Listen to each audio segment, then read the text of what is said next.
হরে কৃষ্ণ, রাধে রাধে। সকলকে স্বাগত জানাই আজকের ভিডিওতে। আজ আমি মোহিনী একাদশীর কথা বলবো।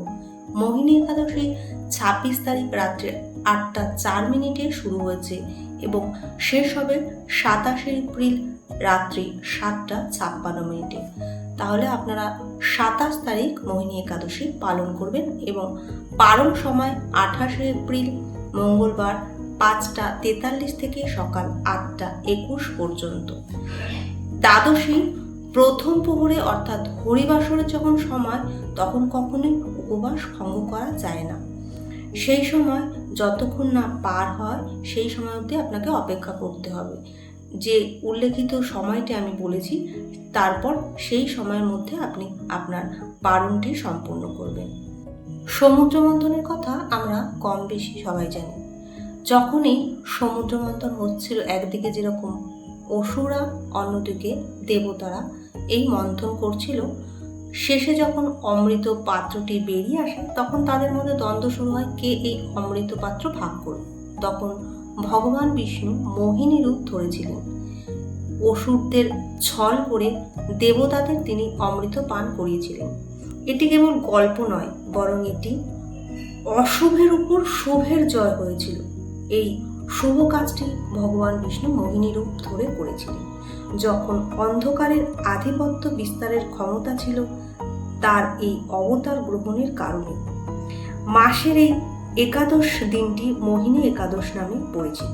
বিষ্ণুর সেই রূপকে সম্মান জানিয়ে আমরা মোহিনী একাদশী পালন করে থাকি। সকালের যে পুজোর শুভ মুহূর্ত সেটি হলো 4:39 ভোর 5টা 44 অবধি থাকবে। মোহিনী একাদশীর যে সন্ধ্যায় আপনি পুজো করবেন সেটি হলো 6টা 53 থেকে 7টা 59 সন্ধ্যার সময়। এই সময়টা আপনারা পুজো করতে পারেন। সোমবার সকাল 7:30 থেকে 9টা অবধি রাহুকাল থাকবে, তখন আপনাদের সমস্ত শুভ কাজ পরিহার করতে হবে। এই একাদশীর আধ্যাত্মিক লাভের জন্য আপনাকে কিন্তু দশমী থেকেই শুরু করে দিতে হবে আপনার সমস্ত নিয়মকানুন। দশমীর দিন দিনের বেলা আপনি সাত্ত্বিক আহার গ্রহণ করবেন এবং সূর্যাস্তের পর কোনো শস্য জাতীয় খাবার খাবেন না এবং রাতেই আপনি দন্তধাবন করে নেবেন।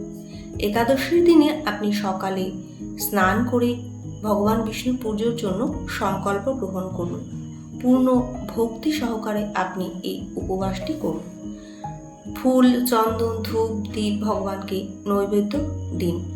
আপনি যে ফলটি ভগবানকে দেবেন অবশ্যই যেন তাতে তুলসী পাতা দেওয়া হয়।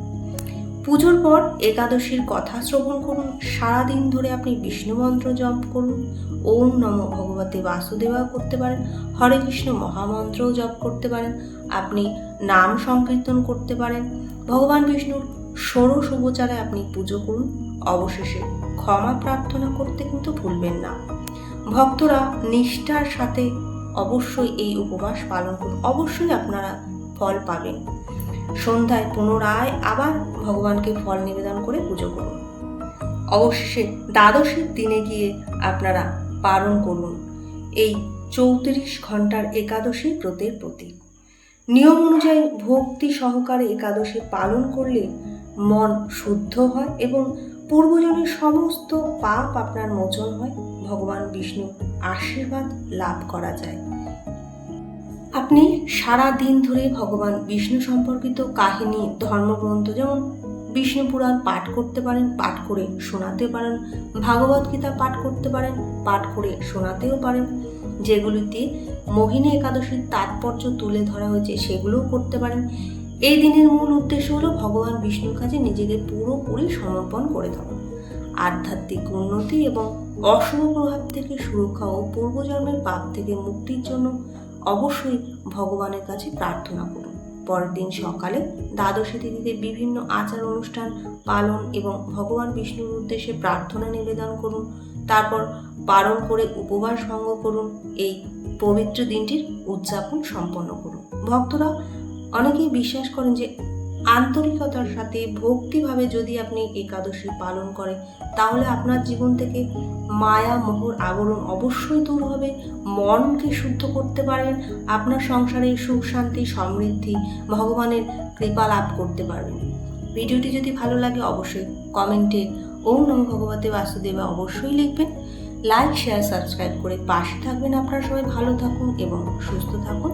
আসবো আবার অন্য ভিডিওর সাথে। নমস্কার।